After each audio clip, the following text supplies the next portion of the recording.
Mind is movement, with thoughts always restless. Desire is movement, with the urge for having.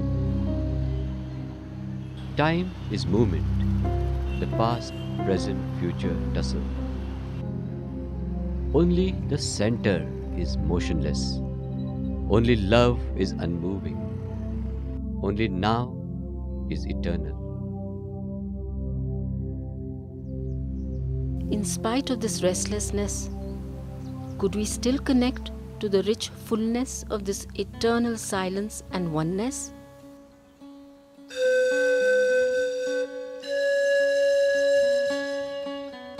I sit here in a timeless state, extending myself into the fresh green offshoots of a withered plant.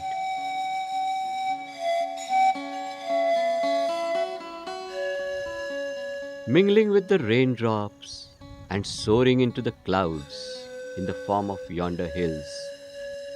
Then I cascade down as a stream, solidifying into rocks on my way to later amorphize into soil and dust.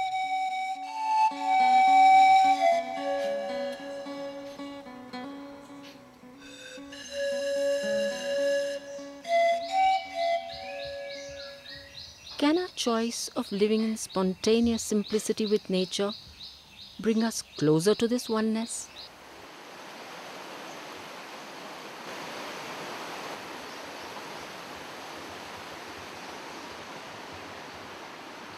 It's just a matter of priorities.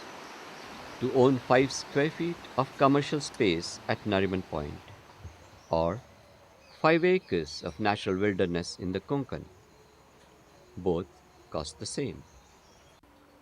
Isn't it a matter of choice to join the money making rat race in your imported air conditioned, air freshened BMW on the busy, noisy, neon lit high street, or withdraw onto the slow lane with shady trees, chirping birds, and bubbling brooks, working with love, joy, and compassion? Both the possibilities are always open. Yes, a matter of attitudes in one's idea of enjoyment.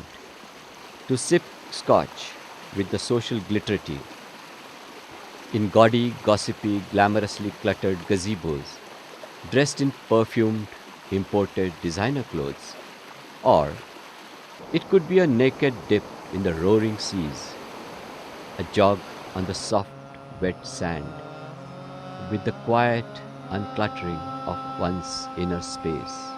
The choice is ours, the superficial or the intrinsic.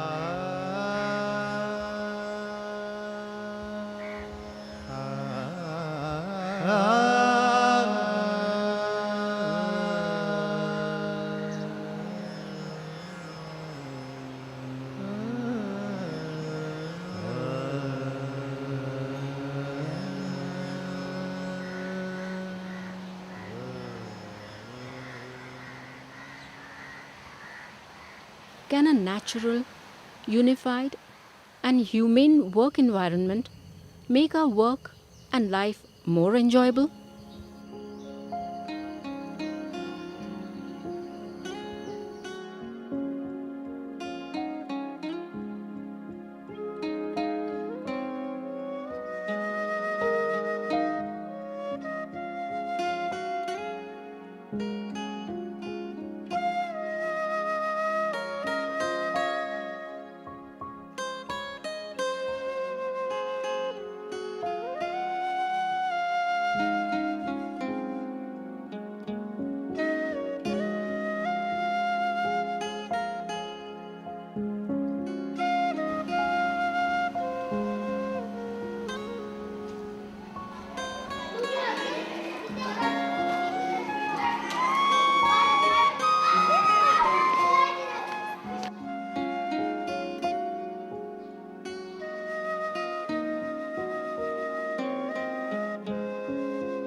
bringing people closer to each other, could also take us closer to this oneness.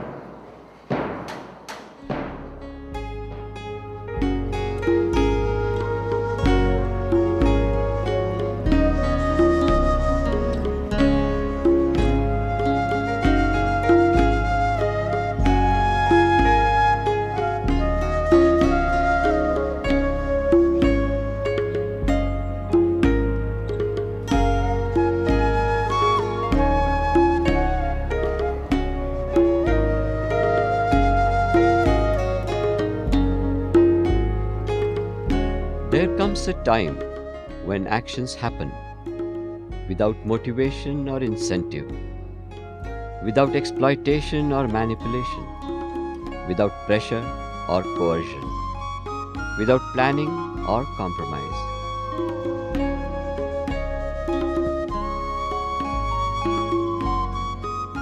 There comes another time when the ties are strengthened between man and man, man and animals, man and trees.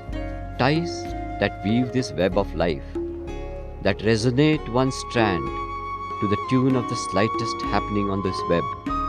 Ties that create a richness and diversity of experience, a unifying fullness.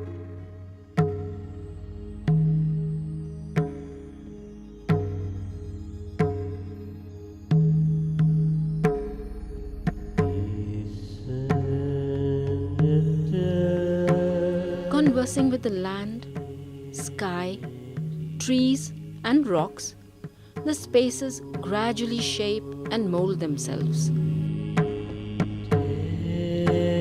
Why did those rocks in the corner of the site beckon me to start a dialogue with them? Why do I feel satiated when the plants are watered after a long dry spell? What makes me bubble within at the sight of a babbling, frothing stream or waterfall? Why does a feeling of weightlessness engulf me at the sight of that bird's lovely flight? Why is it that I feel balanced and harmonious within in a well-designed space?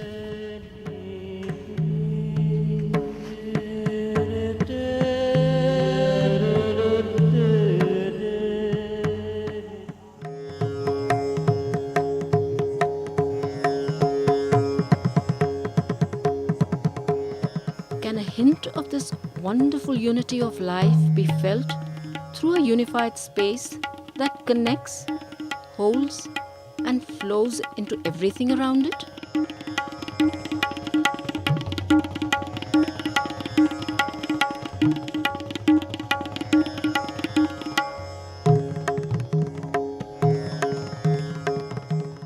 Washing and revitalizing the various surfaces and forms, breathing life into spaces, the light flows in, uniting the outside with the inside, the measurable with the immeasurable, the four dimensions with the spirit dimension. An expressive awareness starts spreading from the center towards the circumferential infinity.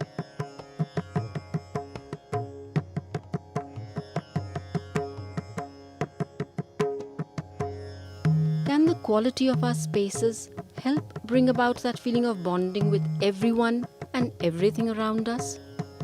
That feeling of oneness which we are today being alienated from.